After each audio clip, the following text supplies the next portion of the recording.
تاب ولم يجعل له عوجا وأصلي وأسلم على رسوله الكريم وعلى آله وصحبه أجمعين. Saudara Ketua Menteri Sri Rauf, KSN Tan Sri Zuki, Sahabat Samaha, Mufti Al-Imam Kerajaan Negeri, Teman-teman Menteri dan rakan-rakan yang saya muliakan, juga mantan Ketua Menteri Sulaiman dan lain-lain yang hadir. Terima kasih.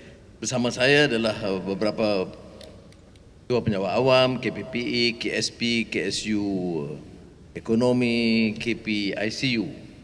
Maknanya saya tidak pandang enteng Melaka. Ini di antara salah satu negeri yang saya datang dengan seluruh kekuatan. Jadi Ketua Menteri tak perlu mengeluh ataupun dengan pantun-pantun sedih, tak. Saya dengar doa yang disampaikan oleh Samir Samahah Mufti. Ada beberapa natijah penting yang kita harus hadam. Pertama, peringatan bahawa kita semua pikul tanggungjawab. Dan disebut dalam doa itu taklifun wala tashrif. Tanggungjawab bukan keistimewaan.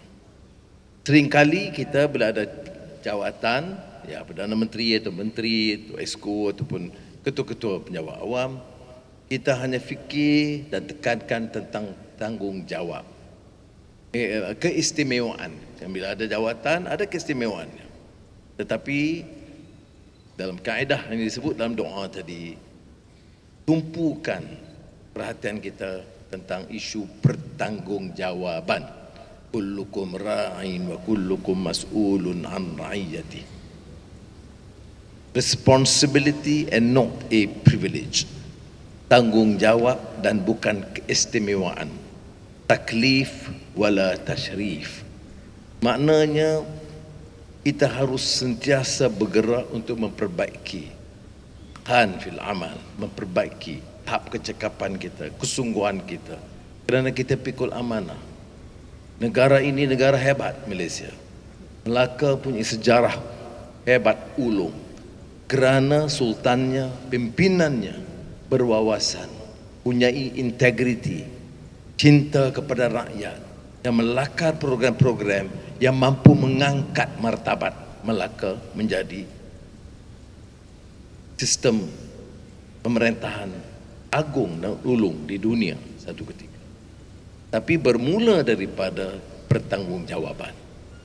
Yang kedua yang disebut dalam doa tadi, Al-Qawiyul Amin, dan diikuti dengan Hafizun Ali.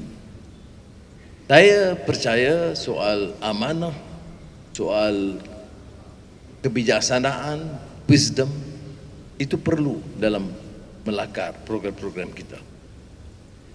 Dalam negara madani ini kita tekankan apa? Tentunya kemampanan, transformasi digital, maknanya daya cipta dan inovasi, menerima kenyataan baru tentang peralihan tenaga, menekankan keperluan peningkatan tumpuan usaha dalam industri baru yang disebut dan memang bertapak banyak di Melaka. Tetapi mendasari ini semua adalah sistem nilai. Negara dan Melaka ini hebat kerana nilai yang dipertahankan. Runtuh kerana hilangnya kekuatan teknologi dan keruntuhan nilai, perpecahan, tamak haloba, hasad, dengki, dendam, kesumat yang berlaku. Bila terhakisnya kekuatan nilai ini, negara tidak akan dapat bertahan. Pertahankan nilai bermakna berusaha perbaiki diri dan keluarga dan masyarakat dan tata kelola. Sebab itu bermula dalam pentadbiran kerajaan madani ini, rakan-rakan saya dalam jemaah menteri dan pimpinan termasuk di negeri menetapkan satu garis permulaan. Apakah yang menyebabkan negara kita pernah mencapai tahap yang lebih baik? Dan mengapa Setelah bertahun-tahun, bibit-bibit kelemahan dan keruntuhan berlaku. Ini bukan perkara baru. Teori dikupas ratusan tahun dulu. Termasuk kalau di kalangan sarjana Islam terkemuka Abdurrahman Ibn Khaldun, dari Omran Baidawi, nomadic civilization boleh menjadi Omran Hadari, tamadun baru yang bertapak dari kota-kota. Tetapi setelah 1, 2, 3 generasi, bibit-bibit nafsu serakah, pimpinan mau bolot kekayaan, penjawat awam diheret untuk terus menumpukan kepentingan pribadi dan tidak tanggung jawab, maka runtuhlah negara-negara maju hebat, negara-negara Islam pada ketika itu. Gibbon dalam Decline and Fall of the Roman Empire menceritakan bagaimana Imperatoria Romawi yang hebat satu ketika juga runtuh karena kegilaan, nafsu serakah, tamak haloba yang bermula dari atas pimpinannya. Saudara, kita belajar dari sejarah Melaka, sejarah negara, dan sejarah dunia. Sebab itulah dalam pemerintahan kita mesti tegaskan pada diri kita dan pimpinan dan juga penjawat awam, mesti selamatkan negara ini dengan menetapkan kaedah dan nilai yang baik, menolak sikap tabak haloba dan rasuah. Dia tidak mudah. Secara umum semuanya bersetuju, tapi bila ada tindakan, ramai yang mengeluh. Dan tindakan itu kadang-kadang terkena kepada yang golongan yang maha kaya, yang telah mengumpul kekayaan berbilion ringgit. Masih ada yang pertahankan. Saya rasa aneh. Bagaimana boleh kita pertahankan kerana orang itu kononnya sudah tua atau kes sudah lama, dia tidak kira sama ada berbilion ringgit dia ambil. Polis sarjan kalau ditangkap ambil 500 ringgit, kita dakwa. Di kampung kalau curi motosikal, didakwa, dia dipenjarakan. Sama dia sakit atau di hospital atau kena pukul, tidak dikira. Tetapi bila kita ambil tindakan kepada golongan yang perasuah besar dalam negara, itu timbul kenyataan-kenyataan. Mengapa dendam? Mengapa zalim? Mengapa tidak mengira umur? Saya aneh. Ya. Tapi saya nak sebut, saya percaya kepada badan penguasaan, baik SPRM atau LHDN atau PDRM. Dan saya bangga, alhamdulillah, kerana ketegasan kita, mereka bertindak secara profesional dan terhadap golongan-golongan yang telah diketahui merompak kekayaan berpuluh bilion ringgit dari negara ini. Saudara kita sekarang mengeluh hutang, termasuk hutang terkumpul, jaminan kerajaan mencecah hampir 1,5 trilion ringgit. Mau belanja sewenang-wenang tidak bertanggungjawab. Mau cermat, takut menjejaskan bidang pendidikan penduduk miskin dan kesihatan dan lain-lain. Jadi kita terpaksa merangka ekonomi dan begitu cermat. Sebab itu saya katakan, biar ada suatu mesej yang jelas. Apapun mau disergah dan disinggung, saya tidak peduli. Dan saya pohon penjawat awam termasuk di Melaka faham bahawa dalam kesempatan yang ada, biar kita bagi mesej jelas kepada negara ini dan pimpinan kini dan masa akan datang. Guna kebijaksanaan, guna kuasa dengan sebaiknya. Sebaik sahaja kamu langgar dan punggah kekayaan dari negeri untuk kepentingan pribadi atau keluarga, kami tetap bertindak dan tangkap dan dakwa kamu. Barulah boleh kita jamin keselamatan untuk masa akan datang. Saya harap susah faham ini. Tidak mudah bagi SPRM bertindak begitu rupa. Memerlukan semangat yang disebut tadi seperti jebat. Mesti berani, mesti ada ketangkasan, Apa arti jadi pimpinan tetapi sikapnya bacol, berani berdepan dengan orang-orang bawah yang melakukan kesalahan, tetapi bersekongkol dengan perasa-perasa besar di atas? Tidak boleh, saudara. PDRM baru-baru ini bertindak dengan jaya, menangkap dan mendakwa sindiket perjudian besar di negeri Sabah yang dibiarkan bertahun-tahun lamanya. Terlalu besar untuk disentuh, terlalu sukar untuk disinggung, terlalu besar risiko untuk diambil tindakan kerana pengaruhnya besar. Tetapi saya ucap terima kasih dan tahniah pada pihak DRM kerana berjaya melakukan ini. Dan ini tentunya satu pengajaran bagi semua badan-badan penguatkuasaan. Saya mulakan dengan itu kerana apa pun kita lakukan, kalau kita tidak perbaiki tata kelola, baik pimpinan politik atau penjawat awam, negara ini tidak akan selamat. Seperti juga Datuk Seri Rauf, saya juga beranggapan potensi Melaka ini cukup hebat. Dan tahniah kerana beberapa langkah yang diambil secara berani dan agresif untuk membawa perubahan di negeri Melaka. Dan saya meyakini kalau pimpinan itu punya wawasan yang jelas, bertindak dengan tegas, bawa perubahan, sama ada industri atau pelancongan atau sektor-sektor lain, saya percaya negara ini dalam tempoh beberapa tahun akan dapat kembali hebat, dikagumi dunia dan dapat menyelesaikan masalah-masalah rakyat yang terdesak sekarang. Dalam taklimat sebentar tadi, memang Tuan Menteri ini guna peluang sepenuhnya untuk buat puluhan tuntutan.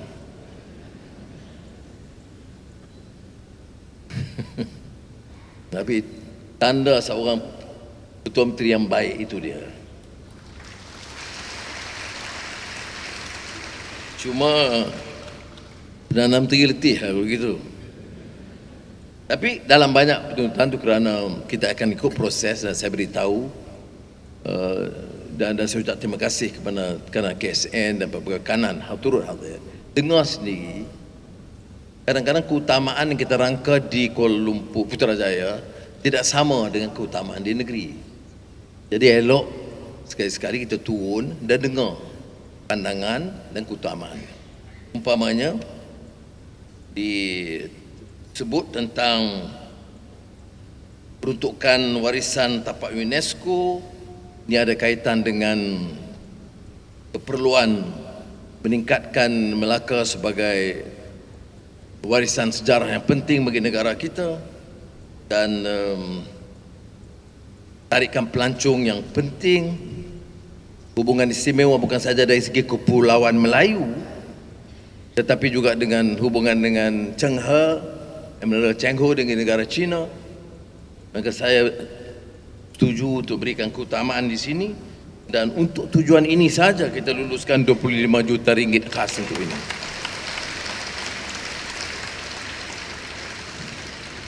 Dan 50 tahun hubungan Malaysia-China ini tahun ini.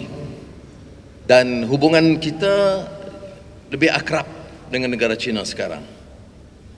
Dan kepada Presiden Xi Jinping dan juga Premier Li Qiang, saya akan sampaikan bila mereka melawat Malaysia, kita akan juga adakan acara khas di Melaka untuk mengenang hubungan sejarah yang gemilang.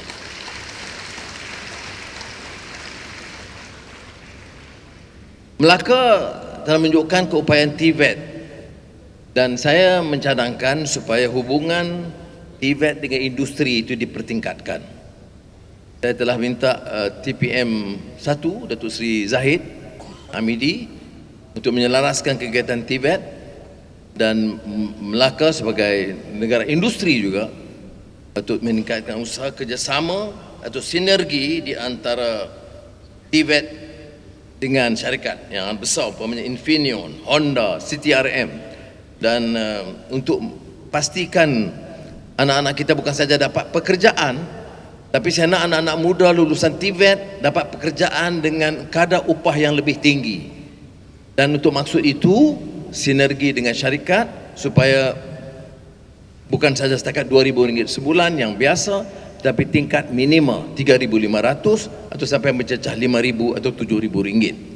Ini kalau training TVET itu dapat kita tingkatkan. Dan untuk maksud ini saya luluskan, dan ini tanggungjawab Ketua Menteri, dia kena lapor langsung kepada saya luluskan khas untuk usaha TVET dengan industri RM10 juta tambahan.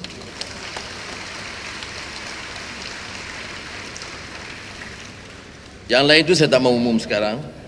Saya tengok dia bagi makan apa sekejap lagi. Baik, kita minta rakan-rakan pejabat awam bukan saja teruskan kerja. Setengah orang kata terus, tak boleh. Kalau nak jadi Melaka ini negeri yang gemilang, cemerlang, maka kadar kepesatan, kecepatan kelulusan dan menyelesaikan masalah rakyat biasa itu harus ditingkatkan. Maknanya kalau hari ini kita kata kita capai setakat yang membanggakan sebagai seorang Muslim, itu disebut dalam rumusan hadis Nabi Muhammad SAW, itu striving for excellence, itqan fil amal. Sebab itu walaupun umur saya sudah lanjut sikit, saya cuba bekerja seperti orang yang lebih berupaya dan lebih muda dan kuat, kerana saya mahu negara ini tidak hanya mencapai tahap yang lalu, tetapi meningkat keupayaan mereka. Dan saya percaya kalau saya dapat lakukan itu tanpa gaji, saya percaya rakan-rakan saya dan rakan-rakan pejabat awam boleh bekerja dengan jauh lebih baik dan pantas lagi, insya-Allah. Dan memang ada keluhan. Tadi saya bisik KPPA pun ada, Dr. Iwan Dahlan dan KSN, KSP, tentang kajian sistem pasaraan. Tertangguh 12 tahun. Ada upah pejabat awam tidak dikaji dan tidak meningkat.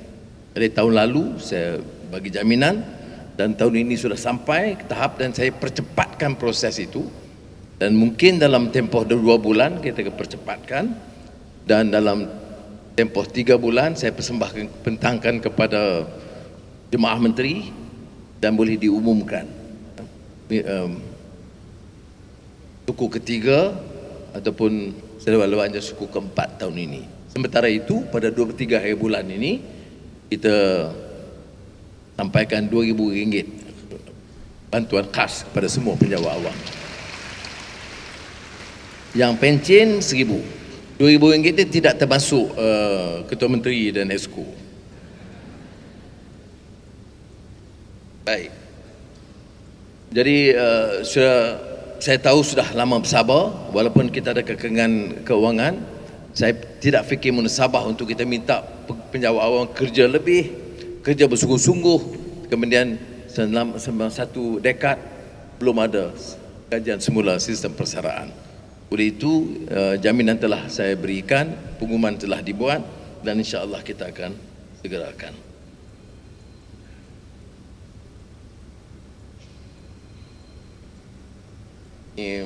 Pada 20 hari bulan saya diperingatkan, kerana hari itu hari mesyuarat Menteri Besar dan Ketua Menteri di Kuala Lumpur.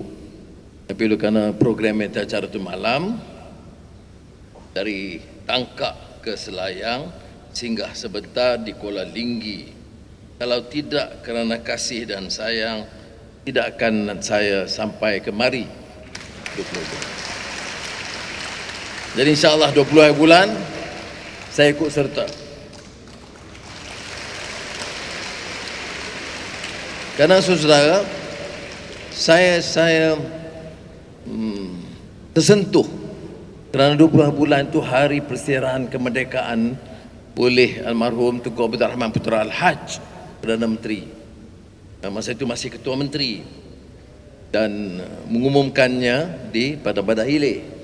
Dan saya fikir rakyat bukan jadi Melaka, seluruh negara harus kenang semula sejarah yang sangat penting yang bermula di Melaka. Kita telah tambah peruntukan untuk Melaka. Saya sekadar rumuskan peruntukan, jangan supaya saya tidak mahu rakan-rakan Melaka kata kita pandang ringan. Ya. Jadi penambahan umpamanya pemberian persekutuan kepada Melaka tentunya tambah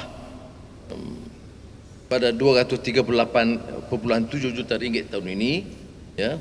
Projek pun kalau 2023 664 juta ringgit, 2024 800 juta ringgit untuk Melaka.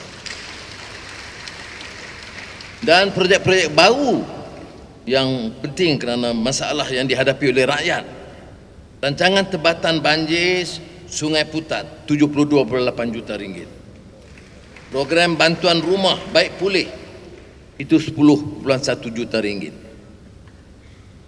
Kerana perumahan ini masalah yang besar, terutama tahun lalu saya tumpukan tandas sekolah. Dan saya terima kasih kepada Jabatan Pendidikan, Jabatan Daerah, JKR dan semua yang bantu. Dan sekarang kita bangga, semua sekolah kita punyai tandas bersih. Tahun ini rumah penjawat awam, rumah polis, rumah tentera, rumah guru, termasuk rumah pegawai penjara. Saya kenang sikit penjara ni. Kemudian projek-projek sambungan, pembinaan takungan air pinggiran Sungai Melaka yang kosnya tinggi 350 juta ringgit dan bermula untuk sambung tahun ini. Pembinaan takungan air pinggiran Sungai Jernih 200 juta ringgit. Menaik taraf kolam tebatan banjir Kerubung Durian Tunggal 600.7 juta ringgit. Pembangunan kampus cawangan UiTM Jasin Melaka 302.2 juta ringgit.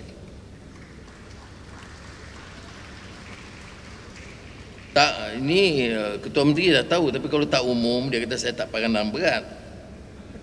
Dia takut makanan tu dia kurangkan sekejap lagi. Pembangunan kolej kediaman untuk 5,000 pelajar UTEM 168.6 juta ringgit dan program rumah mesra rakyat 86 juta. Satu hal yang lain yang juga kita pentingkan, yang kita penting tekankan di sini, kadang-kadang kita kata 2,000 kepada penjawat awam. Ada yang mengikir itu saja, tak betul. Kerana tambahan yang ada umpamanya sumbangan tunai rahmah. Kalau 2023 belanja 8 bilion ringgit. Tahun ini kita perluaskan dan tingkatkan STR 10 bilion ringgit untuk seluruh negara.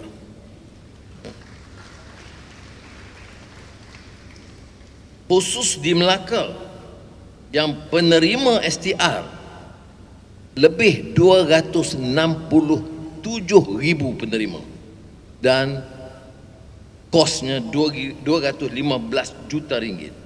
Kadar maksimum 3,700 ringgit.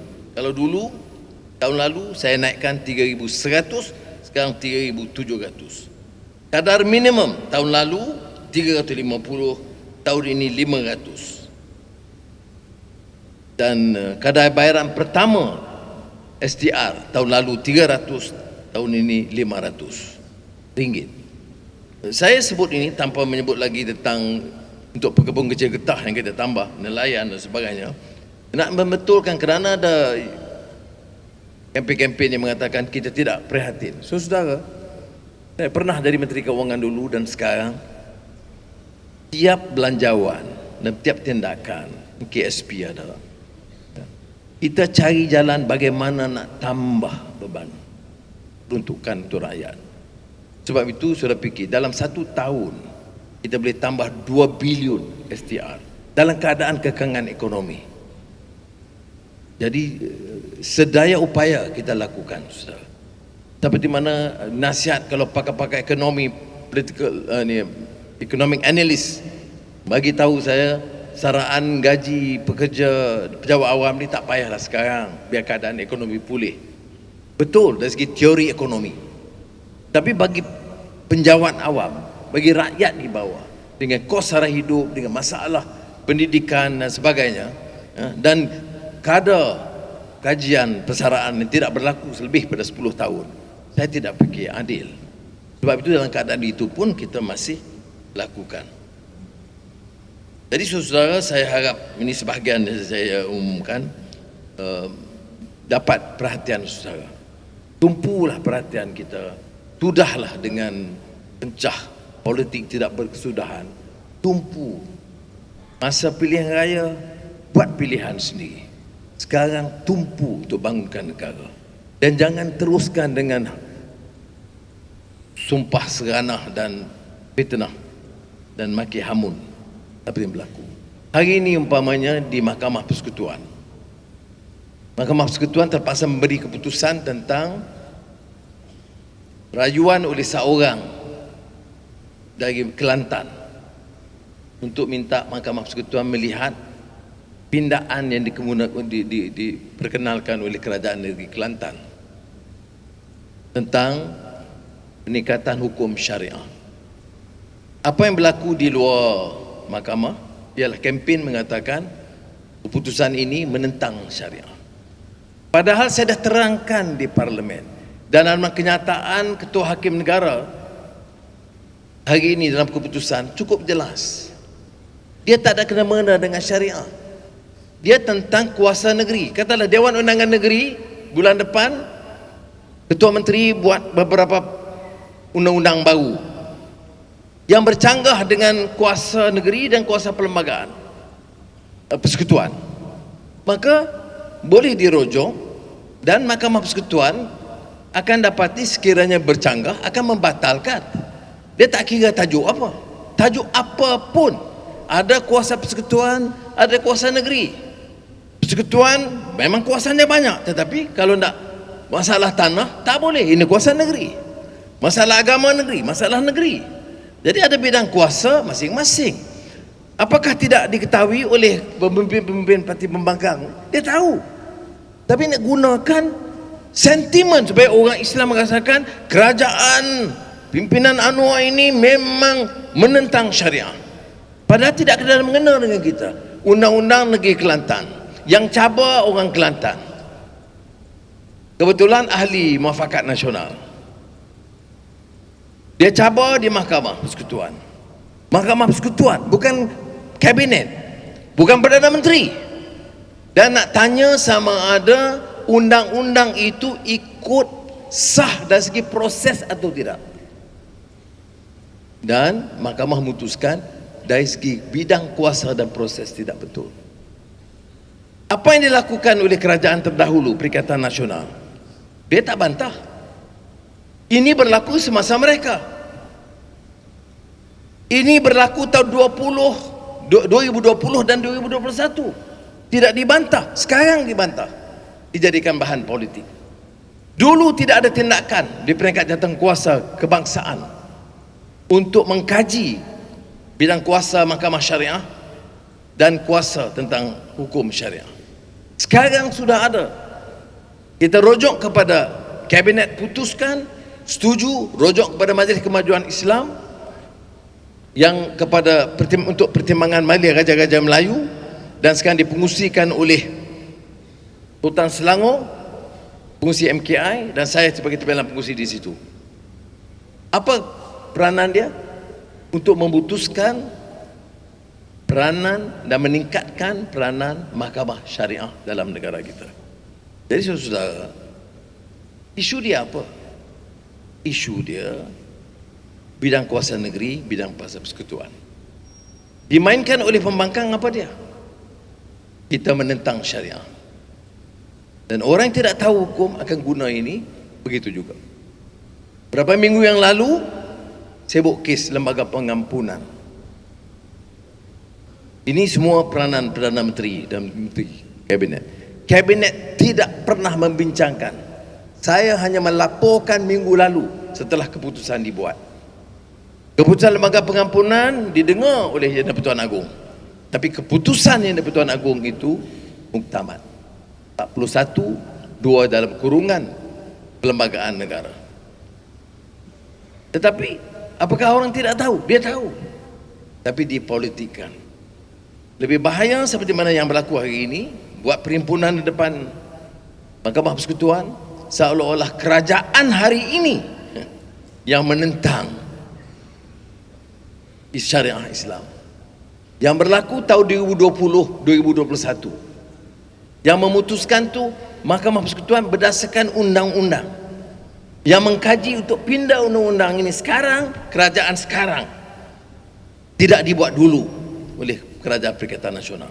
Jadi saya harap hal-hal ini dia mengganggu sedikit. Tetapi kalau rakyat tu faham yang disebut tadi, Hafizun Alim, Qawiyul Amin, tak akan berlaku kekeliruan ini. Orang tidak mungkin mudah tertipu kalau dia ada maklumat yang cukup, ada pencerahan. Semoga Allah memelihara kita bersama dan menyelamatkan negara kita dan mengangkat darjat negara kita. Wassalamualaikum warahmatullahi wabarakatuh.